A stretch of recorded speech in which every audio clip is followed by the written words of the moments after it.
अभी आप क्या समझते हैं कि जो पाकिस्तान के ताल्लुकात में थोड़ी सी बेहतरी आ रही है, क्या ये देर पा साबित होगी? क्या ये एक नई रिलेशनशिप की तरफ जो है डायरेक्शन दे रही है, या ये अभी एक रीसेट हुआ है?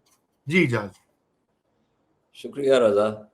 आपको पता है, मैं in terms of theory I am a structural realist. So structural realism का मतलब है कि जो भी बैन रियासी ताल्लुकात होते हैं उसके कुछ स्ट्रक्चर्स होते हैं, और उन ताल्लुकात को आपने उनका तज्जिया करना होता है। वो जो ढांचा है, वो जो साख्त है, वो जो स्ट्रक्चर्स हैं उसके हवाले से। तो बुनियादी तौर पर, और मुझे यकीन है कि आपके बहुत सारे नाजरीन को ये बात पसंद नहीं आएगी, और शायद हुकूमत वक्त में भी बहुत से लोगों को ये बात पसंद ना आए, लेकिन पाकिस्तान और अमेरिका के ताल्लुकात जो हैं स्ट्रक्चरली उनके दरमियान कुछ चीज़ों के हवाले से कन्वर्जेंस है, लेकिन बहुत से चीज़ों के हवाले से डाइवर्जेंस है। तो ये ताल्लुकात जो हैं इनका ताल्लुक स्ट्रक्चर्स के साथ नहीं है, इनका ताल्लुक है ट्रंप साहब की जातियात के साथ, पर्सनैलिटी के साथ। मैंने आज ही खत्म की किताब है टिम वाइनर की, Pulitzer prize winner, used to write for the New York Times. तो उसकी जो बीट थी वो सेंट्रल इंटेलिजेंस एजेंसी थी। तो उसकी वो किताब है जो अभी कोई 4 हफ्ते पहले पब्लिश हुई है, और उसका उन्वान है the mission CIA in the 21st century. उसके जो आखिरी 3-4 जो चैप्टर्स हैं वो अगर आप पढ़ें, एंड आई स्ट्रांगली रिकमेंड कि आप उस किताब को देखें, उससे ये वाजे हो जाता है कि जो ट्रंप साहब के अंदर जो जातियात का पहलू है, पॉलिसी के हवाले से भी और इस हवाले से भी कि वो लोगों के साथ किस तरीके से डील करते हैं, उसमें स्ट्रक्चर्स का या तज्जिए का या इन चीज़ों का मामला नहीं है।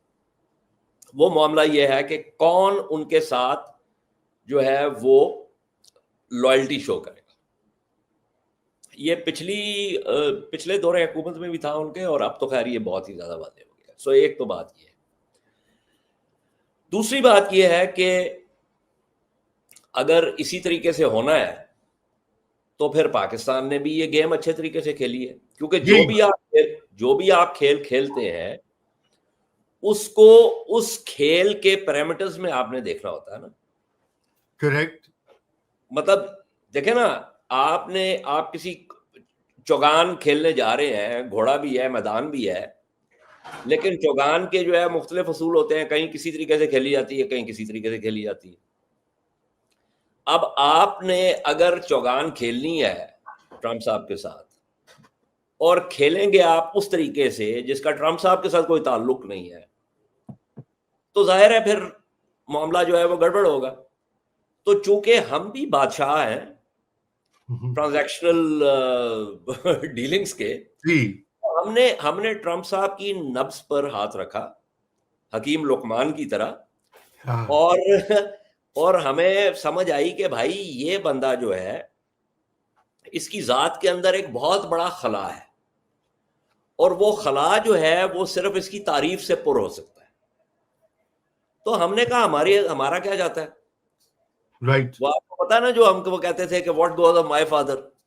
हाँ जी बिल्कुल। ठीक है भैया, आप उसकी तारीफ कर दें। आपने उसकी तारीफ कर दी, वो फूल गया। तो आपके इस वक्त ताल्लुकात का मामला जो है वो इसके ऊपर जो है वो अटका हुआ है। राइट। इसका स्ट्रक्चर्स के साथ कोई ताल्लुक नहीं है। हाँ, ये with in its own ambit, with in its own parameters Trump साहब की जातियात को शामिल, क्योंकि वो बुनियादी एक इसका जो है सतून है, इसके अपने स्ट्रक्चर्स भी डेवलप हो सकते हैं। वो किस हद तक होंगे वो हमें आइंदा आने वाले दिनों में पता चलेगा। बिल्कुल। बहुत आपने अच्छे तरीके से ये भी कह दिया कि ये इतनी गैर अहम भी नहीं है, और इतनी इसको अहमियत भी फिल वक्त नहीं देनी चाहिए कि ये कोई अंडरलाइंग कोई बहुत बड़ी तब्दीली होगी। लेकिन देखिए इजाज, मैं आपको थोड़ी सी, आप भी जानते हैं पूरी क्या कहते हैं, मुझसे बेहतर जानते हैं کہ پاکستان کے جو وزراء اعظم ہوتے ہیں ان کا ایوریج ٹینیور ہوتا ہے 2-3 سال. 3 سال ٹپا دیں تو وہ کامیاب ہو جاتے ہیں, جمہوریت جو ہے نا اس کا جھنڈا گڑ جاتا ہے. آرمی چیف کا ٹینیور ہوتا ہے 3 سال, اور اگر لکی ہو تو ایک ایکسٹینشن مل جائے, اگر یہ ایک ہائیبریڈ یا سویلین نظام ہو, اگر مارشل لا ہو تو وہ الگ بات ہے. اب ان کے نظر سے بھی تو دیکھیں نا, ان کے 2-3 سال میں اگر ٹرمپ آ کے آپ کو وائٹ ہاؤس میں دعوتیں شافتے دے دے. عمران خان بھی گئے تھے 2019 میں, واپس آ کے انہوں نے کہا جی میں ورلڈ کپ کی ایسی میں فیلنگ ہو رہی کہ میں دوبارہ ورلڈ کپ جیت کے آیا ہوں. یہ ان کے ورڈز ہیں. اور ادھر بھی آپ کو پتا ہے کہ جس طرح سے شادیانے بجائے جا رہے ہیں, کیونکہ انڈر لائن سٹرکچر جو ہے وہ تو وہی کے وہی ہیں جو کہ بہت سارے. تو اس لحاظ سے میں یہ صرف ایڈ کر رہا ہوں یہ بات, یقیناً کوئی حتمی بات نہیں کہہ رہا, کہ ایک شارٹ ہورائزن میں تو ایک ریلیف یا ایک سپیس مل جاتی ہے ملک کو, جو کہ ہمیں پہلے ہوئی تھی. اب ریئل ایشو یہاں پر جو ہے وہ میں آگے جا کے آپ سے وہ بات کروں گا. پچھلے ہفتے بھی ہم نے تھوڑی سی بات کی تھی بگرام ایئر بیس اور اس کے ساتھ کیا کرنا ہے, لیکن فی الوقت غزہ از سم تھنگ جہاں پہ یہ رپورٹنگ ہو رہی ہے وائڈلی کہ اس ملاقات میں بھی ٹرمپ اور عاصم منیر اور شہباز شریف کے ساتھ ملاقات میں غزہ کا ایشو بھی آیا. اس سے پہلے مسلمان میجورٹی ممالک کے ساتھ جو میٹنگ ہوئی ٹرمپ کی, وہاں بھی غزہ کا پلان آیا. ٹونی بلیئر نے بھی اپنی 2 کوڑی کی چھوڑ دی ہے. وہ اور بات ہے کہ ٹونی بلیئر نے پہلے تباہیاں پھیر کے دنیا میں, اب وہ ایک یہ the advantages of being white یہ ہوتے ہیں. Don't call him by his name. I mean, he has a moniker, Bush's Poodle. Bush's Poodle. اور یہ بلکہ ابھی یہ میں ٹم وائنر کی جو کتاب کی بات کر رہا تھا اس کے اندر بھی یہ ذکر ہے, عراق کے بارے میں ایک پورا وہ ہے. حالانکہ عراق کے حوالے سے جو کتاب لکھ کے جو قلم توڑا ہے وہ سٹیو کول نے. جی بہت اچھی بک ہے. ہاں, وہ اس کی جو کتاب ہے نا ایکیلیز ٹریپ, وہ چونکہ اس کا نقطہ ارتکاز جو ہے وہ عراق ہے. وائنر تو مختلف چیزوں کے حوالے سے بات کر رہا ہے, تو وہ اس کی کتاب جو ہے, کول کی کتاب جو ہے, دیٹس لائک اس نے اس کے بعد قلم توڑ دیا. It's a very well research, بہت ہی اس کی تحقیق جو ہے اور اس نے جو کیا وہ بہت زبردست ہے. دیکھیے بات یہ ہے کہ ہمارے بہت سے معاملات کا بدقسمتی سے تعلق جو ہے وہ ہمارے اندرونی معاملات کے ساتھ بھی ہے.